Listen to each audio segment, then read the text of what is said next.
Hi, and welcome to the Your Story Studios podcast, a podcast where we talk about all things content creation. And today on the show, I'm joined by Steve, and today we are talking about ideation. What is that? First of all, thanks for having me. It's good to be here. Ideation, it's a tough one to explain. Well, I mean, obviously there's the obvious brainstorming session.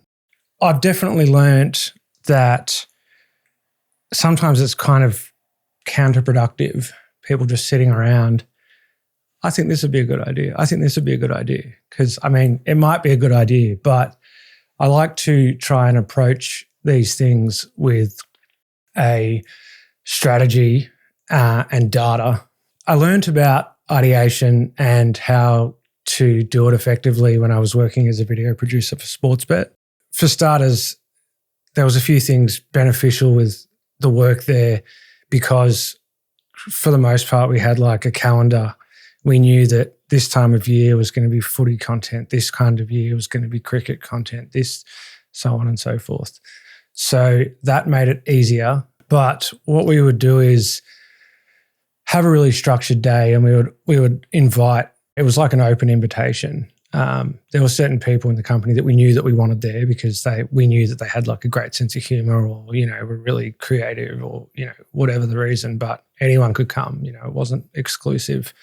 And then it was, now we're going to do this task and now we're going to do this task and now we're going to do this task. Like it was very structured, but really productive at the same time. And it worked off of a lot of the information came from the social media team about what sort of human truths or insights were gaining engagement through the social media channels. And when I say like a human truth or an insight, the best way I can put it is with an example that I love. Years ago at the Richmond Station Bridge on Punt Road, there was a Carlton Draft billboard. It just had a picture of a beer and like a pot, and it said Carlton Draft, brewed in Abbotsford, just 8 hours down Punt Road. And like I thought that was great because they so clearly know their audience and they know that joke was going to hit. I realize a good joke you don't have to explain, but can you explain the joke for our international viewers that doesn't understand what Punt Road is? Absolutely. So Punt Road is a road that kind of goes from south to north in the city of Melbourne. I think it's nearly the only straight road that goes from south to north. And because of that, it is pretty much a car park all day and all night. Yeah. The traffic is horrendous, yes. So, yes, very funny joke. That's great. That's essentially a lot of the time what, ideation comes down to is identifying those audience truths, so you can communicate effectively with your audience. And then the other parts of the process are the parts that we all as filmmakers all already know.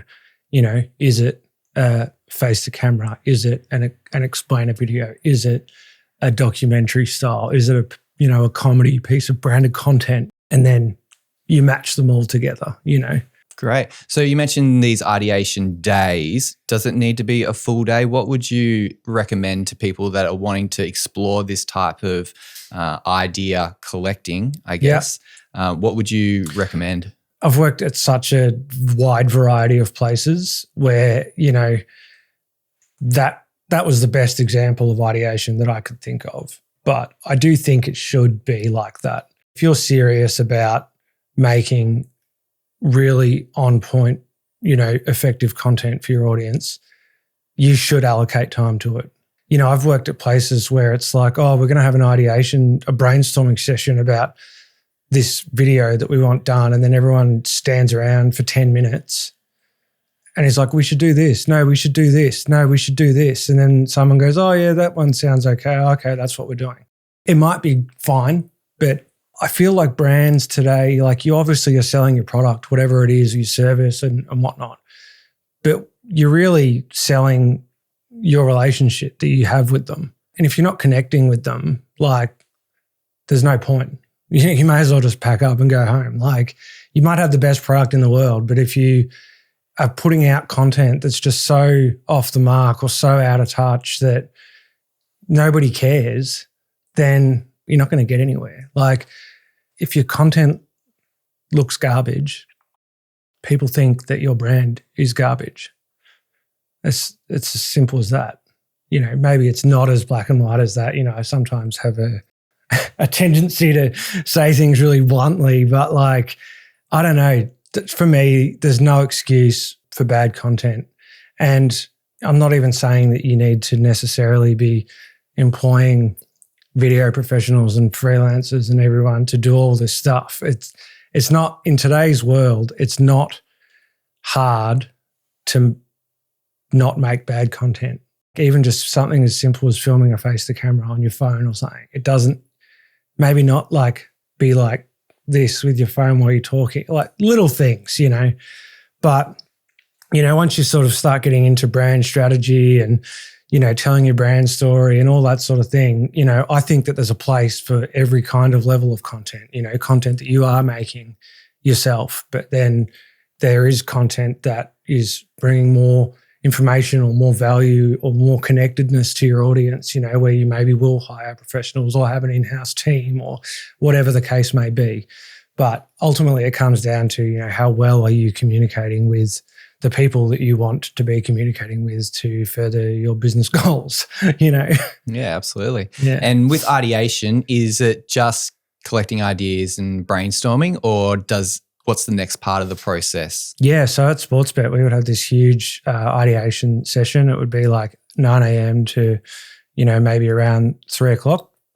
And then at 3 o'clock, everyone who was involved all go down the pub, have a beer, keep talking about the ideas and things that we had just been working on throughout the day.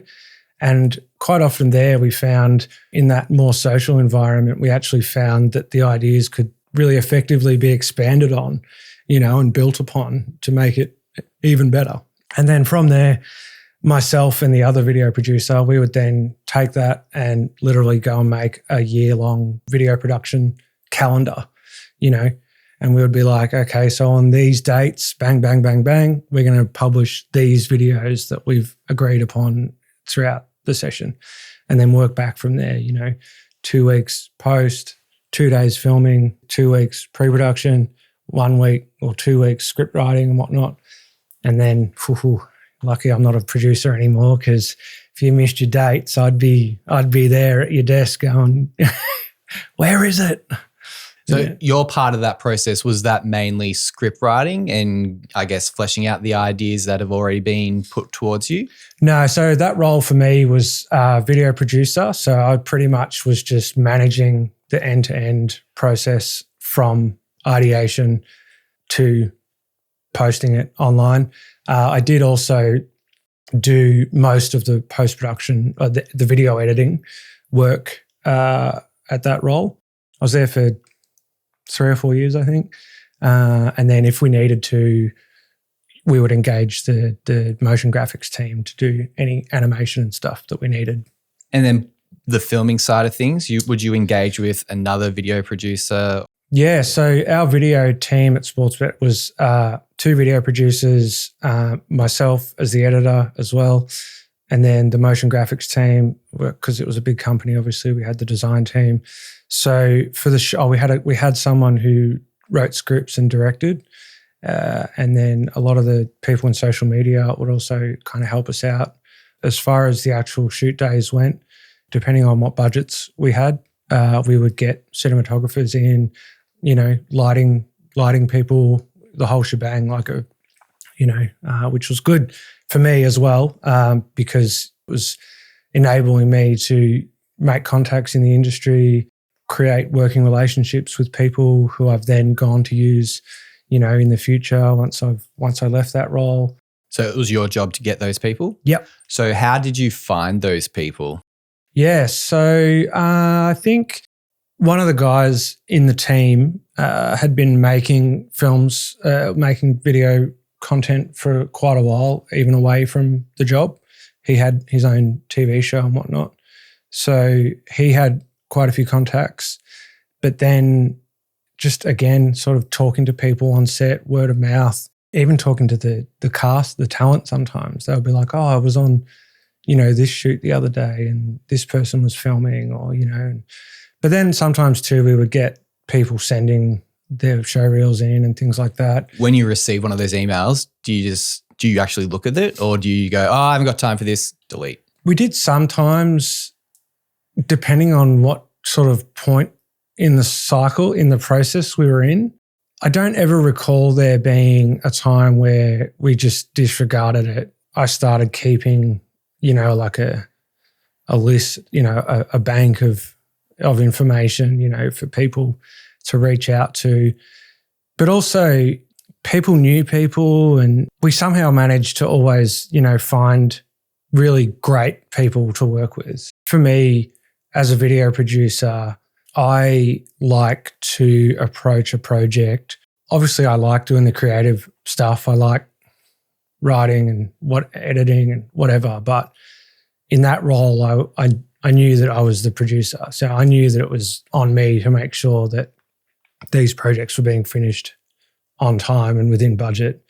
But one thing I always say to people who are looking to, become a producer or trying to get in that field is, yes, it's great to do all that creative stuff, but as a video producer, I believe your main role is to create space for creative people to be creative. And that doesn't mean that they can be creative and take weeks to do something. No, they've got to do it within the time allocated, but and to budget. Yeah, and to the budget. But as far as how the set is run, how the pre-production is managed, you don't want the people who are doing the creative things to feel like there's all this pressure and, it should be smooth, good vibes, good feelings, creative energy, juices flowing. Like it should be a really positive experience. People should walk away and be like, wow, that was a great shoot.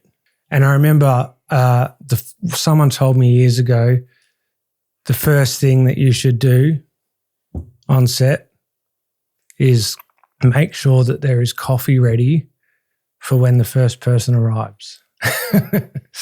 That's a good tip. Yeah, as you take a sip of your coffee. So to finish off this episode on an inspiring note, if someone's listening right now and they like the idea of this ideation thing, what would you say to them to really get them over the line to try that for their next project or with a new client? A few things. Ask a lot of questions, of your client. You want them to feel like you are part of their team. Ask them who their audience is. What data do they have on their audience? If they're willing to share it with you, will they? Did you have any posts on social media recently that went really well? Why do you think it went well?